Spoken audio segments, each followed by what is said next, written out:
Guys ಎಲ್ಲರಿಗೂ ನನ್ನ channel ನಲ್ಲಿ ವೆಲ್ಕಮ್. ಸೊ ಗೈಸ್, ಇವತ್ತಿನ ವಿಡಿಯೋನ ಸ್ಟಾರ್ಟ್ ಮಾಡೋಕ್ಕಿಂತ ಮುಂಚೆ ಒಂದು ಸ್ಮಾಲ್ ಅಪ್ಡೇಟ್ ಅಂತ ಹೇಳ್ಬೋದು. ಸೊ ಯಾರೆಲ್ಲ ಪರ್ಸನಲ್ ರೀಡಿಂಗ್ ಗೋಸ್ಕರ ಕಾಂಟ್ಯಾಕ್ಟ್ ಮಾಡಬೇಕು ಅಂತ ಅನ್ಕೊಂಡಿದ್ದೀರಾ, ಜಸ್ಟ್ 333 ರುಪೀಸ್ಗೆ ಪರ್ಸನಲ್ ರೀಡಿಂಗ್ ಕನ್ಸಲ್ಟೇಷನ್ ಚಾರ್ಜಸ್ ನ ಇಟ್ಟಿದೀವಿ. ಈ ಒಂದು 333 ರುಪೀಸ್ ನ ನೀವು ಪೇ ಮಾಡಿದ್ರೆ job, career, relationship, marriage, third party situation, ex person ಬಗ್ಗೆ ಮುಂದೆ ನಿಮ್ಮ ಲೈಫ್ ಅಲ್ಲಿ ಏನಾಗುತ್ತೆ ಪ್ರತಿಯೊಂದಕ್ಕೂ ಕ್ಲಾರಿಟಿ ಬೇಕು, ಗೈಡೆನ್ಸ್ ಬೇಕು ಅಂತ ಅಂದ್ರೆ ಈ ಒಂದು 333 ರುಪೀಸ್ ನ ನೀವು ಪೇ ಮಾಡಿ ನನಗೆ ಸ್ಕ್ರೀನ್ ಶಾಟ್ ಕಳಿಸಿ. ಸೊ ನಾನು ಏನಾದ್ರೂ ಫೋನ್ ಪಿಕ್ ಮಾಡಿಲ್ಲ ಅಂತ ಅಂದ್ರೆ ದಯವಿಟ್ಟು ವಾಟ್ಸ್ಆಪ್ ಅಲ್ಲಿ ಮೆಸೇಜ್ ಮಾಡಿ, ಖಂಡಿತವಾಗ್ಲೂ ನಿಮ್ಗೆ ರಿಪ್ಲೈ ಮಾಡ್ತೀನಿ ಅಂತ ಹೇಳ್ಬೋದು.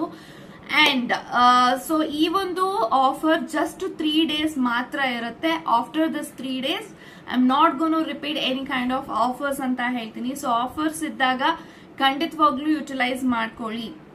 ಓಕೆ, ಸೊ ಈ ಒಂದು ವಿಡಿಯೋದು ಮೋಸ್ಟ್ ರಿಕ್ವೆಸ್ಟೆಡ್ ವಿಡಿಯೋ ಅಂತ ನಾನು ಹೇಳಿದ್ರೆ ಖಂಡಿತ ತಪ್ಪಾಗಲ್ಲ. ಸೊ ತುಂಬಾ ಜನ ಈ ಒಂದು ವಿಡಿಯೋನ ರಿಕ್ವೆಸ್ಟ್ ಮಾಡ್ತೀನಿ ಇರ್ತೀರಾ, that is no contact.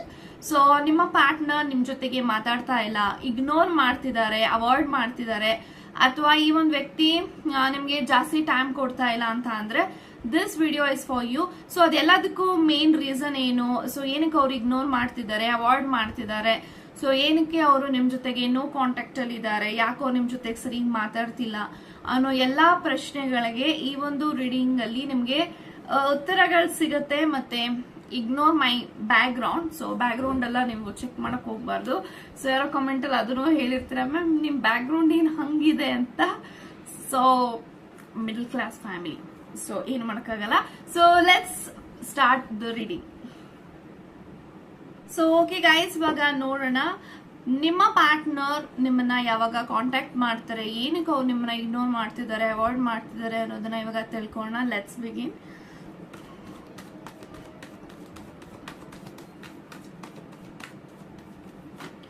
Okay, so 7 of Pentacles ಇದೆ, ಅಂಡ್ 2 of Cups, ಟವರ್ ಇದೆ, Ace of Swords, and we have 4 of Swords, and bottom of the card ನೀವು ನೋಡಬಹುದು Ace of Wands ಇದೆ.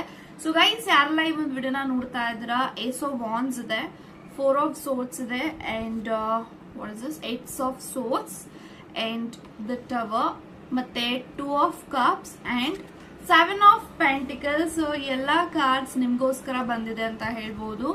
So coming to the point, ಏನಂತ ಅಂದ್ರೆ ನೋಡಿ, first of all ನೀವ್ ಯಾರ ಬಗ್ಗೆ ಯೋಚನೆ ಮಾಡಿ ಒಂದು ವಿಡಿಯೋನ ನೋಡ್ತಾ ಇದ್ದೀರಾ, this person is currently very busy ಅಂತ ನಂಗೆ ಕಾಣಿಸ್ತಾ ಇದೆ. ಯಾಕಂತ ಅಂದ್ರೆ bottom of the card Ace of Wands ಇದೆ, and Ace of Swords, and 7 of Pentacles. ಈ 3 ಕಾರ್ಡ್ ಏನ್ ತೋರಿಸ್ತಾ ಇದೆ ಅಂತ ಅಂದ್ರೆ he or she is really very busy making money. ತುಂಬಾನೇ ಕರಿಯರ್ ಓರಿಯೆಂಟೆಡ್ ಪರ್ಸನ್. ಅವ್ರ ಕರಿಯರ್ ಮೇಲೆ, ಅವರ ಅಚೀವ್ಮೆಂಟ್ ಮೇಲೆ, ಅವರ ಗೋಲ್ಸ್ ಮೇಲೆ ತುಂಬಾನೇ ಫೋಕಸ್ಡ್ ಆಗಿದ್ದಾರೆ. ಸೊ ಇವಾಗ ಅವ್ರು ಏನ್ ಫೀಲ್ ಮಾಡ್ತಾರೆ ಅಂತ ಅಂದ್ರೆ, ನಾನು ಫಸ್ಟ್ ನನ್ನ ಲೈಫ್ ಅಲ್ಲಿ ಸೆಟಲ್ ಆಗ್ಬೇಕು, ಅಚೀವ್ ಮಾಡ್ಬೇಕು, ಅರ್ನ್ ಮಾಡ್ಬೇಕು, ಅಂಡ್ ಈ ಒಂದು ವ್ಯಕ್ತಿ ಎಲ್ಲೋ ಒಂದ್ ಕಡೆ ಅವ್ರ ಲೈಫ್ ಅಲ್ಲಿ ನೀವು ಇಂಪಾರ್ಟೆಂಟ್ ಇದ್ದೀರಾ, ಅಂಡ್ ಅವರ ಲೈಫ್ ಅಲ್ಲಿ ಅವ್ರ ಕರಿಯರ್ ಅಷ್ಟೇ ಇಂಪಾರ್ಟೆಂಟ್ ಇದೆ. ಸೊ ಹಾಗಾಗಿ ಈ ಒಂದು ವ್ಯಕ್ತಿ ಅವ್ರು ಏನ್ ಥಿಂಕ್ ಮಾಡ್ತಾರೆ ಅಂತ ಅಂದ್ರೆ, ನಾನು ನನ್ನ ವ್ಯಕ್ತಿನ ಇಷ್ಟ ಪಡ್ತಾ ಇದೀನಿ, ಪ್ರೀತಿ ಮಾಡ್ತಾ ಇದೀನಿ, ಅವ್ರನ್ನ ನನ್ನ ಮದ್ವೆ ಆಗ್ಬೇಕು, ಎಲ್ಲಾನು ಓಕೆ, ಬಟ್ ನನ್ನ ವ್ಯಕ್ತಿಗೆ ನಾನು ಏನ್ ಮಾಡ್ತಾ ಇದ್ದೀನಿ, and in the same time ಎಲ್ಲೋ ಒಂದ್ ಕಡೆ ಅವ್ರಿಗೆ ತುಂಬಾನೇ ಗಿಲ್ಟ್ ಇದೆ. ಮೇ ಬಿ ನೀವು ತುಂಬಾ ಸತಿ ಅವ್ರ ಹತ್ರ ಕೇಳ್ತಾ ಇರ್ತೀರಾ, ಫಾರ್ ಎಕ್ಸಾಂಪಲ್ ನಂಗೆ ಈ ತರ ಒಂದು ಡ್ರೆಸ್ ಇಷ್ಟ ಆಗಿದೆ, ಅಥವಾ ನಾನು ಈ ತರ ಒಂದು ತಗೋಬೇಕು. ಸೊ ಐ ಥಿಂಕ್ ಅವ್ರು ತುಂಬಾ ಸತಿ ಅದನ್ನೆಲ್ಲ ನಿಮ್ಮ ಮುಂದೆ ಅವ್ರು ಕೇಳಿದಾಗ ಅದನ್ನ ಕೊಡ್ಸಕ್ ಆಗಿಲ್ಲ ಅನ್ನೋದು ಅವ್ರಿಗೆ ರಿಗ್ರೆಟ್ ಇರ್ಬೋದು. ಸೊ ಹಾಗಾಗಿ ಸೊ ನಾನು ನನ್ನ ವ್ಯಕ್ತಿಯ ಫುಲ್ಫಿಲ್ಮೆಂಟ್ ಮಾಡಬೇಕು, ನನ್ನ ವ್ಯಕ್ತಿಗೋಸ್ಕರ ಆದ್ರೂ ನಾನು ದುಡಿಬೇಕು, ಸೆಟಲ್ ಆಗ್ಬೇಕು, ಅಂಡ್ ಪ್ರೀತಿಗೋಸ್ಕರ ಎಲ್ಲಾನು ಕೂಡ ಮಾಡಬೇಕು. ಬಟ್ ಅದ್ರ ಜೊತೆಗೆ ನನ್ನ ವ್ಯಕ್ತಿಗೆ ಸ್ವಲ್ಪ ಮಟ್ಟಿಗೆ ಅವ್ರು ಅನ್ಕೊಂಡಿದ್ದ ಹಾಗೆ ಲೈಫ್ ನಾನು ಕೊಡ್ಬೇಕು. ಅಂಡ್ ಸೊ ಐ ಥಿಂಕ್ ನೀವು ತುಂಬಾ ಸತಿ ಅದನ್ನ ಹೇಳಿದೀರಾ. ಸೊ ನಾನು ಇದನ್ನೆಲ್ಲ ಎಕ್ಸ್ಪೆಕ್ಟ್ ಮಾಡೋಲ್ಲ, ನನ್ಗೆ ನಿನ್ ಪ್ರೀತಿ ಬೇಕು, ಅಟೆನ್ಷನ್ ಬೇಕು ಅಂತ ನೀವು ಹೇಳಿದೀರಾ. ಬಟ್ ಸ್ಟಿಲ್ ಇವ್ರದ್ದು ಒಂದು ಆಸೆ ಇದೆ ಅವರ ಲೈಫ್ ಅಲ್ಲಿ. ಸೊ ನಾನು ನನ್ನ ಜೀವನದಲ್ಲಿ ಯಾವ ತರ ನನ್ನ ವ್ಯಕ್ತಿನ ನಾನು ವ್ಯೂ ಮಾಡ್ತೀನಿ ಅಂತ ಅಂದ್ರೆ, ಸೊ ಅವರ ಡ್ರೀಮ್ಸ್ ಎಲ್ಲದಕ್ಕೂ ನಾನು ದಾರಿದೀಪ ಆಗ್ಬೇಕು. ಅವರ ಡ್ರೀಮ್ಸ್ ಏನಿದೆ ಅದು ಎಲ್ಲಾನು ಕೂಡ ನಾನು ಫುಲ್ಫಿಲ್ ಮಾಡ್ಬೇಕು. ಅವ್ರ ಆಸೆ ಆಕಾಂಕ್ಷೆಗಳಿಗೆ ನಾನು ರೆಸ್ಪಾಂಡ್ ಮಾಡಬೇಕು. ರೆಸ್ಪಾಂಡ್ ಮಾಡಿಲ್ಲ ಅಂತ ಅಂದ್ರೆ ಅದ್ ಯಾವ ತರ ಪ್ರೀತಿ ಅನ್ನೋದು ಇವ್ರಿಗೆ ಫೀಲ್ ಆಗ್ತಾ ಇದೆ. ಸೊ ಮೇ ಬಿ ಅವರ ಸುತ್ತಮುತ್ತ ಎಲ್ಲ ತುಂಬಾ ಜನ ರಿಲೇಶನ್ಶಿಪ್ ನಲ್ಲಿ ನೋಡಿದಾಗ ಸೊ ತುಂಬಾ ಡಾಮಿನೇಟೆಡ್, ಡಿಮ್ಯಾಂಡ್ ಇರ್ತಾರೆ, ಬಟ್ ನೀವು ಅವ್ರ ಲೈಫಲ್ಲಿ ಏನೂ ಇಲ್ಲ. ಸೊ ನೀವು ಯಾವ ತರ ಇದ್ದೀರಾ ಅಂದ್ರೆ you are accepted your person as they are ಅಂತ ನಾನು ಹೇಳ್ಬಹುದು. ಸೊ ಹಾಗಾಗಿ ಅವರು ತುಂಬಾನೇ ಸ್ಯಾಟಿಸ್ಫ್ಯಾಕ್ಷನ್ ಅಲ್ಲಿ ಇದ್ದಾರೆ ಈ ರಿಲೇಶನ್ಶಿಪ್ ಅಲ್ಲಿ. ಬಟ್ ಸಮ್ ಟೈಮ್ಸ್ ಈ ಒಂದು ವ್ಯಕ್ತಿಗೆ ಯಾಕೆ ಇಗ್ನೋರ್ ಮಾಡ್ತಾರೆ, ಅವಾಯ್ಡ್ ಮಾಡ್ತಾರೆ ಅಂದ್ರೆ ಇದು ಯಾವ್ದು ಇಂಟೆನ್ಷನಲ್ ಆಗಿ ಅವ್ರು ಮಾಡಲ್ಲ. ಯಾಕಂತಂದ್ರೆ ಅವರು ವರ್ಕಿಂಗ್ ಫೀಲ್ಡ್ ಅಷ್ಟೇ ಬಿಸಿ ಇದೆ, ಅಷ್ಟೇ ಒಂದು ವರ್ಕ್ ಪ್ರೆಷರ್ ಅಲ್ಲಿ ಇರ್ತಾರೆ. ಸೊ ಆ ವರ್ಕ್ ಪ್ರೆಷರ್ ಅಲ್ಲಿ ಅವ್ರು ನೀವು ಏನಾದ್ರು ಕಾಲ್ ಮಾಡಿದಾಗ ಮೇ ಬಿ ಆ ಒಂದು ಫ್ರಸ್ಟ್ರೇಷನ್ ಅಲ್ಲಿ ಅವ್ರು ನಿಮ್ ಜೊತೆಗೆ ಮಾತಾಡಕ್ಕಾಗಲ್ಲ. ಸೊ ಹಾಗಾಗಿ ಅವರು ನಿಮ್ಮ ಕಾಲ್ಸ್ ನ ಮೆಸೇಜಸ್ ನ ಇಗ್ನೋರ್ ಮಾಡ್ತಿರ್ಬೋದು. ಬಟ್ ಇದಕ್ಕೆ ಯಾವ್ದೇ ರೀತಿ ಒಂದು ನೆಗೆಟಿವ್ ಆಗಿ ಯಾವ್ದು ನಂಗೆ ಕಾರ್ಡ್ಸ್ ಬರ್ತಲ್ಲ, ಎವ್ರಿಥಿಂಗ್ ಇಸ್ ಪಾಸಿಟಿವ್. ಬಟ್ ಈ ಒಂದು ವ್ಯಕ್ತಿಗೆ ನಿಮ್ಮ ಮೇಲೆ ತುಂಬಾನೇ ಟ್ರಸ್ಟ್ ಇದೆ, ನಂಬಿಕೆ ಇದೆ. ಸೊ ಏನೇ ಮಾಡಿದ್ರು ನನ್ನ ವ್ಯಕ್ತಿ ನನ್ನ ಜೊತೆಗಿರ್ತಾರೆ ಅನ್ನೋ ಒಂದು ಕಾನ್ಫಿಡೆನ್ಸ್ ಅಲ್ಲಿ ಈ ಒಂದು ವ್ಯಕ್ತಿ ನಿಮ್ ಜೊತೆಗೆ ಯಾವಾಗ್ಲೂ ಕೂಡ ಸಮ್ ಟೈಮ್ಸ್ ಅವರು ಇಗ್ನೋರ್ ಮಾಡ್ತಾರೆ. ಬಟ್ ಇದು ಯಾವ್ದು ಕೂಡ ಅವ್ರ ಮೆಂಟಾಲಿಟಿನ ಆಲ್ರೆಡಿ ಫಿಕ್ಸ್ ಆಗಿದೆ, ನನ್ ಮದ್ವೆ ಆದ್ರೆ ಇವಳನ್ನೇ ಆಗೋದು. ಸೊ ಅವ್ರು ಆಲ್ರೆಡಿ ಡಿಸೈಡ್ ಆಗಿದ್ದಾರೆ ಇವರು ನನ್ನ ಫ್ಯಾಮಿಲಿ ಮೆಂಬರ್ ಅಂತ. ಸೊ ಇಷ್ಟು ಒಂದು ಅಶ್ಯೂರೆನ್ಸ್ ಅವ್ರಿಗೆ ನಿಮ್ಮ ಮೇಲೆ ಸಿಕ್ಕಿದೆ ಅಂತ ಅಂದ್ರೆ this person is not putting any effort ಅಂತ ನಿಮ್ಗೆ ಅನಿಸ್ತಿರ್ಬೋದು. ಬಟ್ ಅವರ ಒಂದು ಲೈಫ್ ಅಲ್ಲಿ ನೀವಿದ್ದೀರಾ, ನಿಮ್ಮ ಲೈಫ್ ನ ಅವರು ತುಂಬಾ ಚೆನ್ನಾಗಿ ನೋಡ್ಕೊಳ್ಳೋದಕ್ಕೆ, ನಿಮ್ಮನ್ನ ಮದ್ವೆ ಆದ್ಮೇಲೆ ನಿಮ್ಮ ಎಲ್ಲಾ ಕಂಫರ್ಟ್ ಮಾಡೋದಕ್ಕೆ definitely this person is very hard working ಅಂತ ನಾನು ಹೇಳ್ಬಹುದು. ಸೊ ಏಸ್ ಆಫ್ ಸೋರ್ಸ್ ಇದೆ, there is a new beginning. And ace of wands ಇದೆಲ್ಲಾನು ಒಂದು ನ್ಯೂ ಬಿಗಿನಿಂಗ್ ಅಂತ ತೋರಿಸ್ತಾ ಇದೆ. Seven of pentacles, this person is thinking in lot and in the same time so career ಮೇಲೆ ತುಂಬಾನೇ focus ಮಾಡ್ತಿದ್ದಾರೆ. May be ಅವರು ತುಂಬಾ ಸಾಲ ಮಾಡ್ಕೊಂಡಿರ್ಬೋದು, EMIs ಪೇ ಮಾಡೋದಕ್ಕೆ ಮೇ ಬಿ ಅವ್ರು ಯಾರ ಹತ್ರನು ಮತ್ತೆ ಸಾಲ ಮಾಡಕ್ ಆಗಲ್ಲ. ಸೊ ಹಾಗಾಗಿ ಇವರು may be doing multiple things at A time ಅಂತ ನಂಗೆ ಕಾಣಿಸ್ತಾ ಇದೆ. ಸೊ ಹಾಗಾಗಿ ಇವರು ನಿಮಗೆ ಟೈಮ್ ಕೊಡ್ತಾ ಇಲ್ಲ. ಬಟ್ ಟ್ರಸ್ಟ್ ಮೀ, ಖಂಡಿತವಾಗ್ಲೂ ಇವರು ಟೈಮ್ ಕೊಡ್ತಾರೆ. And so two of cups ಇದೆ. So two of cups in the sense this person is very much ಒಂದು ಸೋಲ್ ಮೇಟ್ ಕನೆಕ್ಷನ್ ಇದೆ ನಿಮ್ಮಿಬ್ರು ಮಧ್ಯ. And there is angels blessings also. ಮತ್ತೆ ನೀವು ಇಲ್ಲಿ ನೋಡ್ಬೋದು ಏಂಜಲ್ಸ್ ಇದ್ದಾರೆ, ಯಾಕಂದ್ರೆ ಏಂಜಲ್ಸ್ ವಿಂಗ್ಸ್ ಇದೆ, that means indication of angels.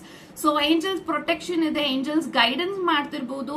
So angels messages ನಿಮಗೆ ಸಿಗ್ತಿರ್ಬೋದು ಥ್ರೂ ಏಂಜಲ್ಸ್ ನಂಬರ್ಸ್ 111, 222 ಈ ರೀತಿ ನೀವೇನಾದ್ರೂ ಏಂಜಲ್ಸ್ ನಂಬರ್ಸ್ ನ ನೋಡ್ತಾ ಇದ್ರ ರಿಪೀಟೆಡ್ಲಿ ಅಂತ ಅಂದ್ರೆ universe and the angels are giving you the protection for your connection ಅಂತ ನಾನು ಹೇಳ್ತೀನಿ.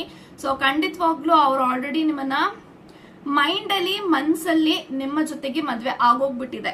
ಸೊ ಈ ರೀತಿ ಅವ್ರು ತುಂಬಾನೇ ಫೀಲ್ ಮಾಡ್ತಿದ್ದಾರೆ. So I am already got married to this person ಅಂತ. But what I am feeling is this person definitely wants to be with you. So ಅವ್ರ ಲೈಫಲ್ಲಿ ಏನೇ ಆಗಿರ್ಲಿ, ಅವ್ರ ಜೊತೆ ಯಾರಿದ್ರು ಇಲ್ದೇ ಇದ್ರು ನೀವು ಅವ್ರ ಲೈಫಲ್ಲಿ ಇರ್ತೀರಾ. ನನ್ನ ಜೀವನದಲ್ಲಿ ನನ್ನ ವ್ಯಕ್ತಿ ಇರಲೇಬೇಕು ಅನ್ನೋದು ಅವ್ರು ಯಾವಾಗ್ಲೂ ಅವ್ರ ಕನ್ಸ್ ಕಾಣ್ತಾನೆ ಇರ್ತಾರೆ. ಅಂಡ್ ಖಂಡಿತವಾಗ್ಲೂ ಇವ್ರ ಮೈಂಡ್ ಸೆಟ್ ಹೆಂಗಿದೆ ಇವಾಗ ಅಂತ ಅಂದ್ರೆ very strong. So may be relationship ಅಲ್ಲಿ ಪ್ರೀತಿನಲ್ಲಿ ಅವ್ರಿಗೆ ತುಂಬಾನೇ ಹಿಂದೆ ನೀವು ಅವ್ರ ಲೈಫಲ್ಲಿ ಬರಕ್ಕಿಂತ ಮುಂಚೆ ಅವ್ರಿಗೆ ತುಂಬಾ ಸಮಥಿಂಗ್ ಐ ಆಮ್ ಫೀಲಿಂಗ್ ತುಂಬಾ ಹಾರ್ಟ್ ಬ್ರೇಕ್ ಆಗಿರ್ಬೋದು, ಡಿಪ್ರೆಷನ್ ಅಲ್ಲಿ ಇದ್ರು. ಸೊ ನೀವು ಅವ್ರ ಲೈಫಲ್ಲಿ ಬಂದ್ಮೇಲೆ ಅವರ ಜೀವನ ಬದಲಾಗಿದೆ. ಸೊ ಹಂಗಿರುವಾಗ ಈ ಒಂದು ವ್ಯಕ್ತಿ ನನ್ನ ಜೀವನವನ್ನ ಬದಲಾಯಿಸಿದ್ದಾರೆ. ಸೊ ನಾನು ಅವ್ರಿಗೆ ಇನ್ ರಿಟರ್ನ್ ನನ್ನ ಅವರ ಋಣನಂತೂ ತೀರ್ಸಕ್ಕಾಗಲ್ಲ. But in the same time ನನ್ನ ವ್ಯಕ್ತಿ ನಾನೇನು ಮಾಡ್ತಿಲ್ಲ ಅನ್ನೋದು ಅವ್ರಿಗೆ ಒಂದು ರಿಗ್ರೆಟ್ ಇದೆ. ಸೊ ಹಾಗಾಗಿ ಮೇ ಬಿ ಇಷ್ಟೊಂದು ಸರ್ಕಸ್ ಅವ್ರು ಏನಕ್ಕೆ ಮಾಡ್ತಿದ್ದಾರೆ ಲೈಫಲ್ಲಿ ಅಂದ್ರೆ ನಿಮ್ಮನ್ನ ಅವ್ರು ಸಂತೋಷವಾಗಿ ನೋಡ್ಕೊಳಕ್ಕೆ. ಓಕೆ, ಸೊ 4 ಆಫ್ ಸೋರ್ಟ್ಸ್ ಇದೆ. So maybe this person feeling very stuck ಅಂತ ನಾನು ಕಾಣಿಸ್ತಾ ಇದೆ. ನೋಡಿ, ನೀವು ಇಲ್ಲಿ ನೋಡ್ಬೋದು ಮನುಷ್ಯ, this person is lied on in the bed. So ಈ ತರ ಎಲ್ಲ ನನ್ಗೇನು ಕಾರ್ಡ್ಸ್ ಬರುತ್ತೆ ಅಂತ ಅಂದ್ರೆ ಅವ್ರು ತುಂಬಾನೇ ಮೆಂಟಲಿ ಎಮೋಷನಲಿ ಒಂದು ವಿಚಾರವಾಗಿ ನೆನ್ಸ್ಕೊಂಡಾಗ ಅವ್ರಿಗೆ ಸ್ಲೀಪ್ಲೆಸ್ ನೈಟ್ಸ್ ಆಗ್ತಾ ಇದೆ. ಅಂಡ್ ತುಂಬಾನೇ ಟ್ರಬಲ್ ಅಲ್ಲಿ ಇದ್ದಾಗ ಈ ತರ ಕಾರ್ಡ್ಸ್ ಬರುತ್ತೆ. ಬಟ್ ಸದ್ಯಕ್ಕೆ ಈ ಒಂದು ವ್ಯಕ್ತಿ ತುಂಬಾನೇ ಎಮೋಷನಲಿ ಡಿಪೆಂಡೆಂಟ್ ಆಗ್ಬೇಕು ಅಂತ ಅವ್ರಿಗೆ ಒಂದ್ಸತಿ ಅನ್ಸುತ್ತೆ. ಇನ್ನೊಂದ್ಸತಿ ನನ್ನ ವ್ಯಕ್ತಿಗೆ ನನ್ನ ಜೀವನದಲ್ಲಿ ಇದ್ದು ತೊಂದರೆ ಕೊಡಬಾರ್ದು ಅಂತ ಒಂದ್ಸತಿ ಅನ್ಸುತ್ತೆ. This person is very much depressed at this moment. And last ಅಲ್ಲಿ ಟವರ್ ಇದೆ. ಸೊ ಟವರ್ ಅಲ್ಲಿ ಐ ಥಿಂಕ್ ಅನ್ಎಕ್ಸ್ಪೆಕ್ಟೆಡ್ ಆಗಿ ಅವ್ರ ಲೈಫಲ್ಲಿ ತುಂಬಾ ಘಟನೆಗಳು ನಡೀತಾ ಇದೆ. ಮೇ ಬಿ ಫೈನಾನ್ಷಿಯಲ್ ಲಾಸ್ ಆಗ್ತಿರ್ಬೋದು, ಅಥವಾ ಜಾಬ್ ಶಿಫ್ಟ್ ಆಗ್ತಿರ್ಬೋದು, ಅಥವಾ ಟ್ರಾವೆಲಿಂಗ್ ಜಾಸ್ತಿ ಆಗ್ತಿರ್ಬೋದು. ಮೇ ಬಿ ಇವರು ತುಂಬಾನೇ ಬಾಡಿ ಪೇನ್ ಆಗ್ತಿರ್ಬೋದು, ಅಥವಾ something this person is very emotional stagnant ಅಲ್ಲಿ ಇದ್ದಾರೆ. ಸೊ ಅವ್ರಿಗೆ ಎಮೋಷನಲ್ ಆಗ್ತಿದ್ದಾರೆ day by day. This person doesn't know how to deal with. But ಖಂಡಿತವಾಗ್ಲೂ ಅವರು ನಿಮಗೆ ಟೈಮ್ ಕೊಡ್ತಾರೆ, ಟೈಮ್ ಸ್ಪೆಂಡ್ ಮಾಡ್ತಾರೆ. So you have to wait ಅಂತ ನಾನು ಹೇಳ್ತೀನಿ. ಸೊ ಈ ಎಲ್ಲಾ ಕಾರ್ಡ್ಸ್ ಏನ್ ತೋರಿಸ್ತಿದೆ ಅಂತ ಅಂದ್ರೆ ತುಂಬಾ ಪ್ರೀತಿ ತೋರಿಸ್ತಾ ಇದೆ. ಸೊ ನೀವು ಅಂತ ಬಂದಾಗ ತುಂಬಾ ಲೈಕ್ ಡಿಪೆಂಡ್ ನಿಮ್ಮ ಮೇಲೆ ಅವ್ರು ಡಿಪೆಂಡ್ ಆಗಕ್ಕೆ ಅವ್ರಿಗೆ ತುಂಬಾ ಇಷ್ಟ.